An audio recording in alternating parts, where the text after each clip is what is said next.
हो गया sign check बस। थैंक यू सेठ जी। नहीं थैंक यू से काम नहीं चलेगा। मस्त गर्मा गर्म कड़क मसाले वाली चाय पिलानी पड़ेगी नटू काका। एक मस्त गर्मा गर्म कड़क मसाले वाली चाय तैयार है। पियो पियो पियो पियो पियो पियो पियो पियो पियो पियो पियो पियो पियो। अरे बागा अभी तो मेरे मुंह से चाय का ऑर्डर निकला नहीं कि तूने चाय हाजिर कर दी। Wow Bagha, I didn't know you have possessed genie power. No Nattu Kaka, no genie power. मैंने सेठ जी को रिक्शा से उतरते देखा, तभी मैं समझ गया कि सेठ जी कुर्सी पर बैठते ही एक गर्मा गर्म कड़क मसाले वाली चाय मंगवाएंगे। इसलिए मैंने पहले ही चाय का ऑर्डर दे दिया और सेठ जी के बोलते ही गर्मा गर्म चाय हाजिर। वाह वाह बागा वाह। Very good Bagha. देखा सेठ जी, this is called present from mind. नहीं नट्टू काका, प्रेजेंट फ्रॉम माइंड नहीं, प्रेजेंस ऑफ माइंड। व्हाटएवर। सेठ जी, आपको दुकान में आने में देर क्यों लगी? एग्जैक्टली सोसाइटी में क्या प्रॉब्लम हुआ था?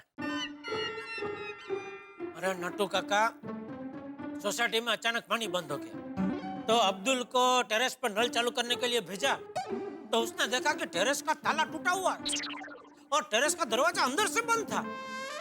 लेकिन सेठ जी, इसमें आपको आने में देर क्यों लगी? आप थोड़े टेरेस से रिक्शा पकड़ते हैं। नट्टू काका 2 मिनट। ओके। सेठ जी कंटिन्यू। तो टेरेस का दरवाजा अंदर से बंद था और फिर चलो चलो चलो इसमें भी चले आते हैं, आ जाओ आ जाओ आ जाओ।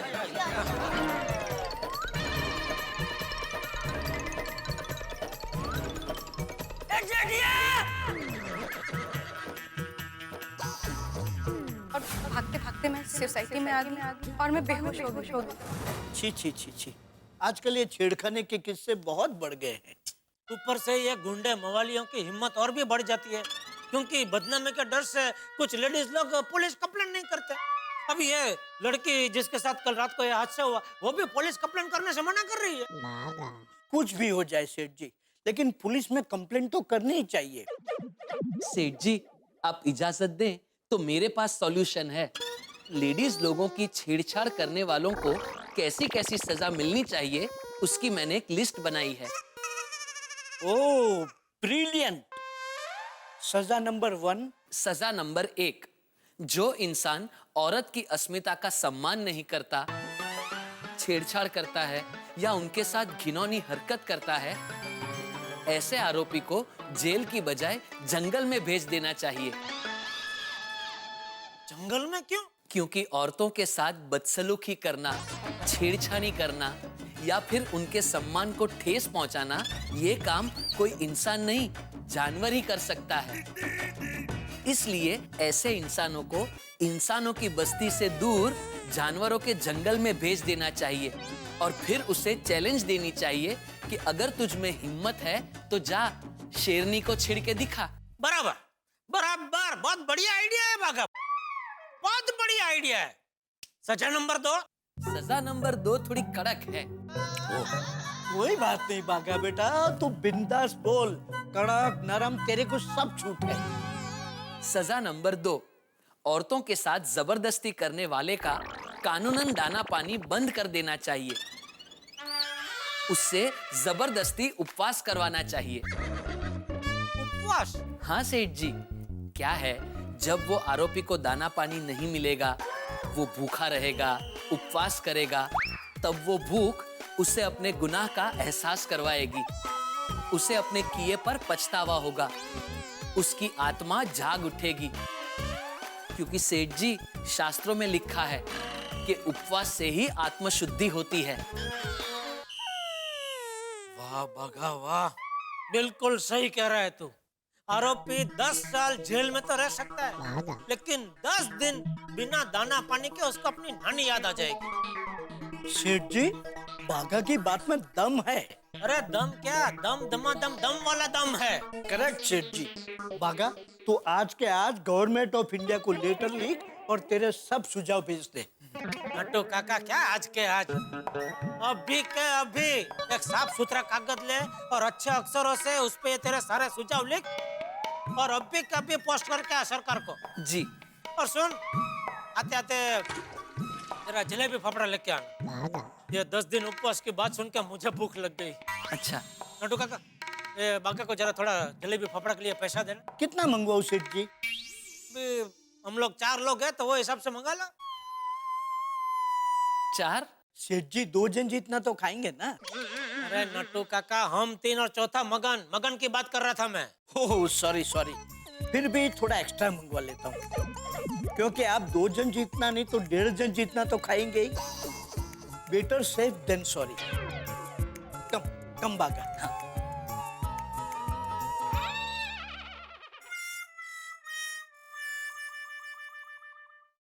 हाँ बोल दे। हाँ, टप्पू के पापा, मैंने इसलिए फोन किया कि अपने दुकान जाकर चाय नाश्ता किया कि नहीं, क्योंकि आप यहाँ से चाय नाश्ता किए बगैर ही निकल गए थे।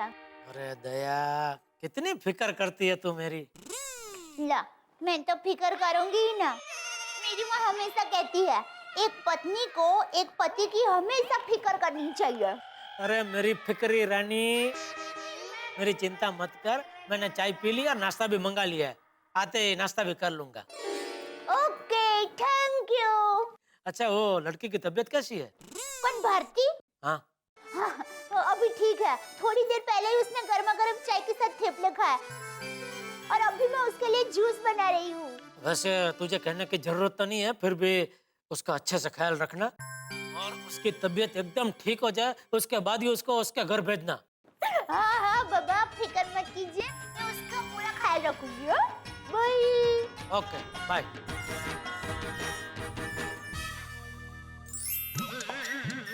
अरे इस साल ये बजट ने तो सब उल्टा पुल्टा कर दिया। 2000 से ऊपर के सारे मोबाइल महंगे कर दिए। बोलो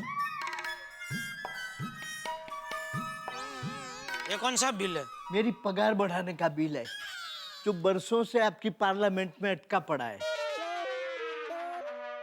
लेकिन इस पे बग्घा के साइन क्यों है? सेठ जी, ये पगार बढ़ाने की हमारी जॉइंट एप्लीकेशन है। नट्टू काका, ये अभी क्या नया नाटक है? ये पगार बढ़ाने की बात में आपने ये बाघा को भी शामिल कर लिया? यहाँ क्या यूनियन बाजी चालू कर दी आपने? अरे सेठ जी, यूनियन होती तो मगन की भी साइन होती ना। क्या जेठा भाई, किसका साइन ले लो मेरी जान? अरे संजय मिश्रा जी, आप खुद यहाँ? अरे भाई, ये खड़ा क्या कुर्सी ला संजय भाई के लिए, जल्दी जल्दी जा। Please please. क्या हाल, सब ठीक ठाक? अरे बढ़िया बढ़िया, क्या बात है, अचानक इतने सालों के बाद इधर? कितने दिन? बैठिए बैठिए बैठिए अरे बैठिए। वाह। नट्टू काका, पहचाना क्या नहीं? अरे सेठ जी क्यों नहीं, ये आपके बहुत पुराने दोस्त है, दोस्त कम और कस्टमर। अरे भागा, तू इन्हें जानता है कि नहीं? बड़ी बड़ी हिंदी फिल्मों में इन्होंने कॉमेडी रोल किए हैं। अरे नट्टू काका, इन्हें कौन नहीं जानता, इनको तो मैंने बहुत सारी फिल्मों में देखा है। फंस गए ओबामा, गोलमाल, गोलमाल रिटर्न्स। नहीं? बस बस। बोलिए बोलिए संजय भाई, अचानक इधर का आज रास्ता कैसे भूल गए? अरे कुछ नहीं यार, एक नई फिल्म आ रही है मेरी, सारे जहां से महंगा। बहुत भागदौड़ हो रहा है, प्रेस कॉन्फ्रेंस, तो इधर जाओ उधर जाओ, माहौल गर्म है, फोन ठंडा हो गया। क्या मतलब? नहीं मतलब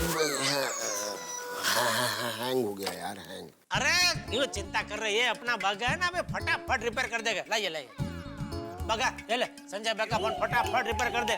तब तक नट्टू काका, आप संजय भाई के लिए कोई जूस बूस ठंडा वंडा मंगाइए। जी सेठ जी। ठंडा उंडा नहीं, बस फोन गर्म कर दो, प्रेस कॉन्फ्रेंस में जाना है जल्दी। है? अरे हाँ, वो आपकी नई पिक्चर का मैंने पोस्टर देखा, सारे जहां से महंगा महंगा। हाँ हाँ, वो तो क्या सबसे महंगी पिक्चर बनाई है? फिल्म महंगी नहीं है, ये फिल्म महंगाई के ऊपर बनाई है। महंगाई से कैसे लड़े, एक आम आदमी की भूमिका कर रहा हूँ मैं, लगता हूँ ना? अरे बिल्कुल।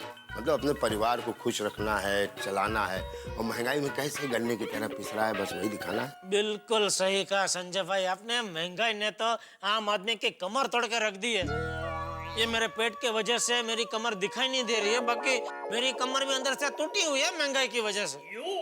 महंगाई की वजह से मेरी कमर तो आई ही नहीं। अरे तू फोन ठीक कर दे, बैठ जा बढ़िया। कमर देखना, इस पिक्चर में हमने महंगाई की कमर तोड़ दी है। जीवन भर सुनते आ रहे हैं ना, महंगा आई। इस पिक्चर में सस्ता आई। ओहो, सस्ता आई। वाह वाह वाह, बढ़िया बढ़िया शब्द लेके आए आप लोग। नट्टू काका, आप ये पिक्चर खास देखना। नट्टू काका बार बार पकड़ बढ़ाने की बात करते रहते हैं। नट्टू काका, ये पिक्चर तो आपको जरूर देखनी चाहिए। इस पिक्चर में हम महंगाई से लड़ने का रास्ता बता रहे हैं। अरे वाह। और जेठा भाई, तुम दया भाभी को लेके आना, चंपक चाचा को भी कहना कि मैंने बुलाया, पूरे गोकुलधाम सोसाइटी के लोगों को ले आना। और सुनो, पास में भिजवा दूंगा, ठीक है? नहीं, पास की जरूरत नहीं है। क्या है, हर बार सब लोग आके बोलते हैं पास भिजवाएंगे, लेकिन फिर कोई भिजवाता नहीं है। इसलिए तब से हमने कसम खा रखी है कि भाई पिक्चर देखनी तो अपने पैसे से, और वो भी थिएटर में जाके। नहीं यार, हमारा तो सिचुएशन ही अलग है। महंगाई की वजह से पास छपवा ही नहीं पाए, तो सिर्फ आंखों से आया मेरी जान। ये लीजिए संजय जी, आपका फोन रिपेयर हो गया। मैं चलता हूँ, ठीक है? कितने पैसे हुए? हाँ संजय भाई, कैसी बात कर रहे हैं यार? अरे दोस्ती यारी में को ऐसे पैसे की बात करते हैं, आप शर्मिंदा कर रहे हैं मुझे। 10 रुपए और दे दो, बस से चला जाऊंगा प्रेस कॉन्फ्रेंस तक। अरे मजाक कर रहे हैं।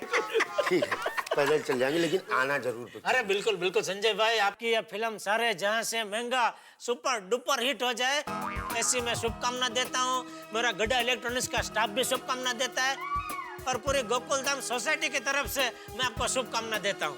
एक बार बोलूं, तुम लोग जिसको भी ऐसा आशीर्वाद देते हो ना, वो हिट ही हो जाता है। मालिक का सब दया है, आशीर्वाद। चल चलो, ओके, ऑल द बेस्ट। चलिए अभी आप लोग खड़े क्या है? संजय भाई ने बोला ना, जाइए जाइए पिक्चर देख के आइए, सारे जहां से महंगा। तो क्या है, ये एलपी कैसेट किसी को देने की जरूरत नहीं पड़ेगी, जाइए।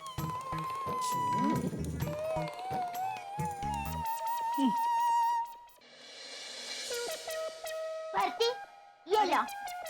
अरे बैठो बैठो बैठो, आराम से बैठो और जूस पी लो। अरे नहीं भाभी, अभी आपके हाथ की इतनी अच्छी चाय और इतने टेस्टी थेपले खाए हैं, अब ये जूस नहीं पी सकती मैं। ला, अरे थेपले कहाँ तूने ज्यादा खाया, इसलिए जूस तो पीना ही पड़ेगा। पी लो ना। अरे भारती, दया भाभी की बात कोई टाल नहीं सकता, जूस तो तुम्हें पीना ही पड़ेगा, है ना? अरे अंजलि भाभी, पीले बहन, आइए आइए। अरे तुम खड़ी क्यों हुई? बैठो बैठो बैठो बैठो, आइए ना, आप सब भी बैठो ना। हम तो बस भारती की खबर पूछने आए थे। हाँ भाभी, अब कैसा लग रहा है तुम्हें? बहुत अच्छा फील कर रही हूँ। ये लो।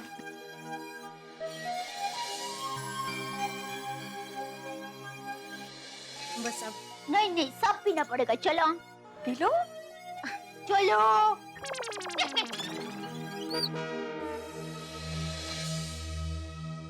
भारती, ये लो, हम तुम्हारे लिए नया ड्रेस लाए हैं। भाभी इसकी क्या जरूरत थी? नहीं नहीं, तुम्हें लेना ही पड़ेगा। हाँ भारती, हाँ भारती, ये हम सबकी तरफ से हैं, ले लो, तुम्हें लेना ही पड़ेगा। अंजलि भाभी को कोई मना नहीं कर सकता। Thank you so much. You're welcome। सच में दया भाभी, आप लोग बहुत अच्छे हो। आप लोगों ने जो मेरी मदद की है, उसके लिए जितना भी थैंक्स बोलूं ना, उतना कम है। बहू, हम अपनी अरे अरे बैठो बैठो बैठो बेटा, बैठो बहू, बैठ जा, बैठो। अब तुम्हारी तबीयत कैसी है बेटा? अब ठीक हूँ चाचा जी। बेटा, इसे अपना ही घर समझना, और किसी भी चीज की जरूरत हो बहू को बोल देना। जी चाचा जी। अच्छा बेटा, तुमने अपने माँ बाप को अपने सुख रूप होने का फोन किया कि नहीं? नहीं, कल के हादसे के बारे में मेरे मम्मी पापा को कुछ भी नहीं बताना है। अरे बेटा, कल रात तुम्हारे साथ इतना बड़ा हादसा हो जाने के बावजूद तुमने पुलिस कंप्लेंट करने से मना कर दिया, और अब ये बात तुम अपने माँ बाप को भी बताना नहीं चाहते। बात क्या है? हाँ, देखो भारती, तुम्हारे साथ जो कुछ भी हुआ ना, उसकी पुलिस कंप्लेन करनी चाहिए, और ये बात तुम्हें अपने घर वालों को बेझिझक बता देनी चाहिए। भारती, क्या तुम्हें किसी का डर है? तुम हमसे कोई बात छुपा रही हो? देखो भारती, तुम हमसे खुलकर बात करोगे ना, तो हम तुम्हारी मदद कर सकेंगे। बोलो ना भारती, ऐसे डरो मत, हम सब तुम्हारे साथ हैं। बोलो ना। दरअसल बात यह है कि पिछले महीने ही मुझे ये नाइट शिफ्ट की जॉब मिली है कॉल सेंटर में, और यहाँ विमेंस हॉस्टल में अकेली रहती हूँ। मैं एक छोटे से शहर से आई हूँ, और मम्मी पापा भी वहीं रहते हैं। बड़ी मेहनत से उन्होंने मुझे ग्रेजुएट बनाया। मेरी एक छोटी बहन है, भाई है, उनकी जिम्मेदारी मुझ पर है। और अब अगर ऐसे में टीवी न्यूज़पेपर में ये सब बात फैल गई और पुलिस कंप्लेन हो गई, मम्मी पापा बहुत डर जाएंगे, वो बर्दाश्त नहीं कर पाएंगे और मेरे परिवार की बहुत बदनामी हो जाएगी। बस इसीलिए। देखो बेटा, तुम्हारी मजबूरी हम समझ सकते हैं, लेकिन तुम चिंता मत करो। पुलिस कंप्लेंट करते वक्त हम इस बात का पूरा ख्याल रखेंगे कि तुम्हारा नाम कहीं पे भी ना आए। नहीं नहीं चाचा जी, मुझे कोई कंप्लेन नहीं करनी, प्लीज। अरे प्लीज भारती, तो फिर तुम क्या करना चाहती हो? हाँ, मैंने फैसला कर लिया है, मैं ये जॉब ही छोड़ दूंगी। भारती, ये तुम क्या कह रही हो? और मैं कर भी क्या सकती हूँ, मेरे पास और कोई रास्ता भी तो नहीं है। मैं वापस अपने मम्मी पापा के पास चली जाऊंगी। लेकिन भारती, ऐसे बदमाश लोग तो शहर तो क्या, गांव गांव गली गली होते हैं। तुम कहाँ कहाँ भागती फिरोगी? तुम्हें इन सब का डट के सामना करना चाहिए और कानून की मदद लेके उन्हें सलाखों के पीछे भेजना चाहिए। बराबर। भारती, तुम घर जाकर अपने मम्मी पापा से क्या कहोगी कि मैं डर कर वापस आ गई हूँ, और तुम अपनी छोटी बहन को भी घर से बाहर नहीं निकलने दोगी? भारती, तुम इस तरह हिम्मत हारोगी तो कैसे चलेगा? हाँ, हमें अपनी लड़ाई खुद लड़नी चाहिए। हाँ भारती, अगर आज तुमने उन लड़कों के खिलाफ आवाज नहीं उठाई ना, तो उन लड़कों की हिम्मत बढ़ जाएगी बाबा। तो हाँ, और कल को वो बदमाश किसी और लड़की को परेशान करेंगे। हाँ भारती, तब अफसोस करने से अच्छा कि आज हिम्मत करके फैसला करो। और बेटा, चुप रहना इस समस्या का समाधान नहीं है, और अन्याय के सामने चुप रहना ये तो बहुत बड़ा गुनाह है। बाबूजी सही कह रहे हैं। भारती, तुम्हें हिम्मत करनी पड़ेगी, तुम्हारे अंदर की नारी शक्ति को जगाना पड़ेगा। हाँ, लेकिन मैं एक अकेली इतने बड़े शहर में कर भी क्या सकती हूँ? एक नारी सब पे भारी, अकेली नारी बहुत कुछ कर सकती है भारती, क्योंकि ये चपाती बनाने वाले हाथ जब किसी को कस के चाटा मारता है ना, तो अच्छे अच्छे पहलवानों की आंखों के आगे अंधेरा छा जाता है। राइट। भारती, तुम खुद को बिल्कुल अकेली मत समझना। गोकुलधाम की सारी महिलाएं तुम्हारे साथ है। क्यों बहनों? वाली क्या बात है, सब तुम्हारे साथ है। हाँ? अब ये लड़ाई सिर्फ तुम्हारी अकेली की नहीं है, हम सबकी है, पूरे देश की महिलाओं की है। जिससे हमारे घर में कचरा या गंदगी बढ़ जाती है तो हम औरतें खुद अपने हाथों से उसे साफ करते हैं। ठीक वैसे ही हमारे देश में ये जो गंदगी फैल गई है ना, उसे हम औरतों को ही साफ करना पड़ेगा, और हम ये गंदगी साफ करके ही रहेंगे। क्यों बहना? गोकुलधाम की महिलाएं किसी भी महिला की अस्मिता के साथ खिलवाड़ नहीं होने देगी। बराबर है अंजलि भाभी, हम उन लफंगों को बताएंगे जब एक अबला नारी काली माता का रूप धारण करती है, तब उसके प्रकोप से कैसे धरती फटती है, कैसे आसमान कांपने लगता है, और कैसे समंदर में भूचाल आता है। हाँ, बोलो भारती, तुम हमारे साथ हो ना? हाँ भारती, बोलो, तुम हो ना हमारे साथ?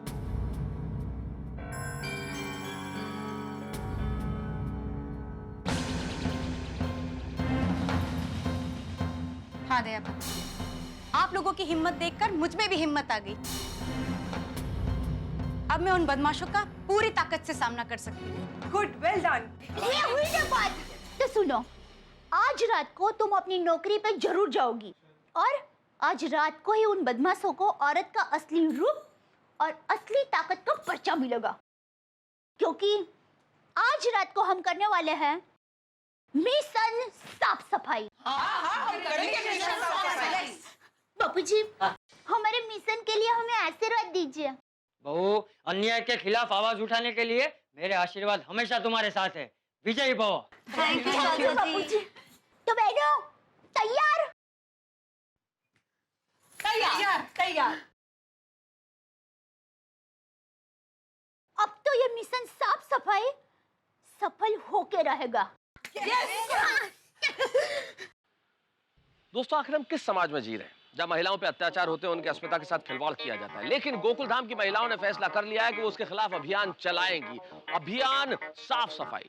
और सचमुच ये नारी की शक्ति है जो घर का कोना कोना साफ कर सकती है, वो निश्चित तौर पे समाज की गंदगी भी साफ कर सकती है। और दया भाभी ने बीड़ा उठा लिया है ऑपरेशन साफ सफाई के रूप में, और गोकुलधाम की महिलाएं उनके साथ हैं। लेकिन मुझे लगता है कि इतनी आसानी से कोई ऑपरेशन पूरा नहीं होता गोकुलधाम में। दया भाभी ने समाज की गंदगी को मिटाने की लड़ाई लड़ने का संकल्प तो ले लिया, लेकिन अभी उन्हें घर में लड़ाई लड़नी बाकी है, क्योंकि जेठालाल इसमें एक अड़चन पहुंचाने वाले हैं, तो क्या होगा? क्या दया भाभी इस मिशन साफ सफाई को अंजाम तक ले जा पाएंगी? क्या होगा जानने के लिए देखते रहिए हमारे साथ तारक मेहता का उल्टा चश्मा।